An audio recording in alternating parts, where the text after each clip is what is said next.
लोग ईमान लाते हैं जिन्हें ये आयतें सुनाकर जब नसीहत की जाती है तो सजदे में गिर पड़ते हैं और अपने रब की प्रशंसा के साथ उसकी तस्बीह करते हैं और घमंड नहीं करते।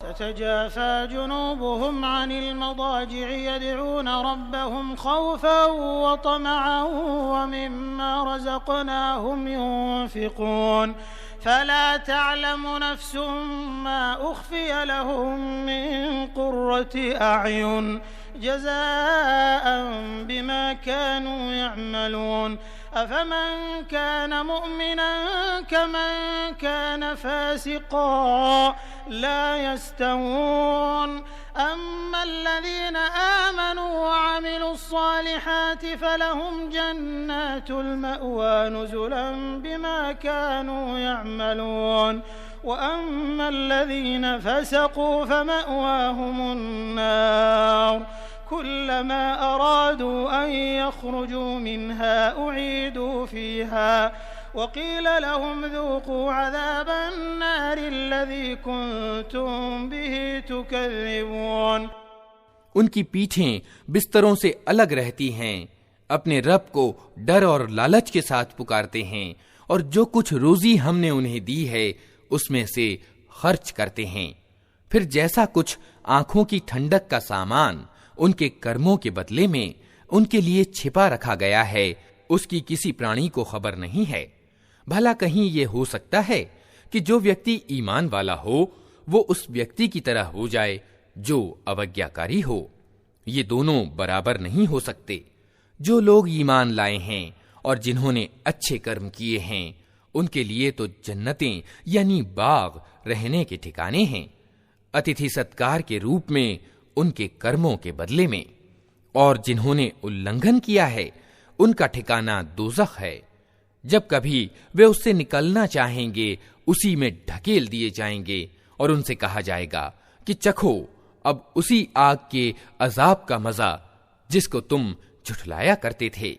वलनुज़ीक़न्नहुम मिनल अज़ाबिल अदना दूनल अज़ाबिल अकबर लअल्लहुम यरजिऊन वमन अज़लमु मिम्मन ज़ुक्किर बिआयाति रब्बिही थुम्मा अअरज़ अन्हा इन्ना मिनल मुजरिमीन मुंतक़िमून। वलक़द आतैना मूसल किताब फला तकुन फी मिर्यतिन मिन लिक़ाइहि वजअलनाहु हुदन लिबनी इस्राईल वजअलना मिनहुम अइम्मतन यहदून बिअम्रिना लम्मा सबरू वकानू बिआयातिना यूक़िनून इन्न रब्बक हुवा यफ़्सिलु बैनहुम यौमल क़ियामति फ़ीमा कानू फ़ीहि यख़्तलिफ़ून। उस बड़े अजाब से पहले हम इसी दुनिया में किसी न किसी छोटे अजाब का मजा इन्हें चखाते रहेंगे, शायद कि ये अपनी विद्रोह नीति से बाज आ जाएं।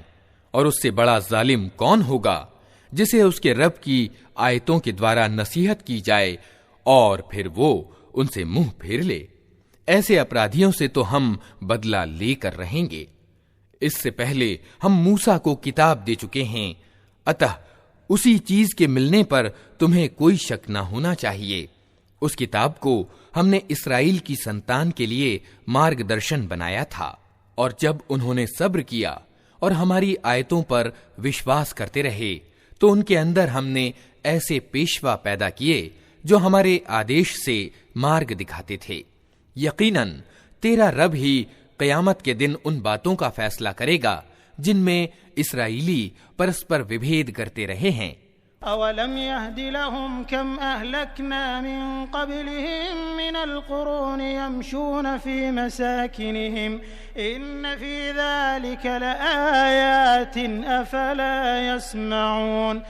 अवलम यरौ अन्ना नसूक़ुल माअ इलल अर्दिल जुरुज़ फनुख़रिजु बिही ज़रअन तअकुलु मिन्हु अनआमुहुम व अनफुसुहुम अफ़ला युबसिरून।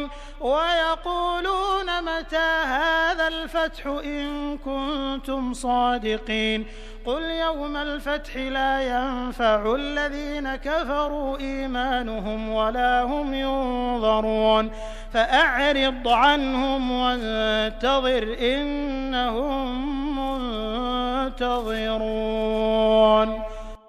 और क्या इन लोगों को इन ऐतिहासिक घटनाओं में कोई मार्गदर्शन नहीं मिला कि इनसे पहले कितनी कौमों को हम तबाह कर चुके हैं, जिनके रहने की जगहों में आज ये चलते फिरते हैं।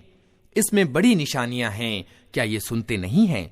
और क्या इन लोगों ने ये दृश्य कभी नहीं देखा कि हम एक सूखी और चटियल जमीन की ओर पानी बहा लाते हैं और फिर उसी जमीन से वो फसल उगाते हैं जिससे इनके जानवरों को भी चारा मिलता है और ये स्वयं भी खाते हैं? तो क्या इन्हें कुछ नहीं सूझता? ये लोग कहते हैं कि ये फैसला कब होगा अगर तुम सच्चे हो। इनसे कहो, फैसले के दिन ईमान लाना उन लोगों के लिए कुछ भी लाभकारी ना होगा जिन्होंने इनकार किया है, और फिर उनको कोई मोहलत ना मिलेगी। अच्छा, इन्हें इनके हाल पर छोड़ दो और इंतजार करो, ये भी इंतजार में हैं।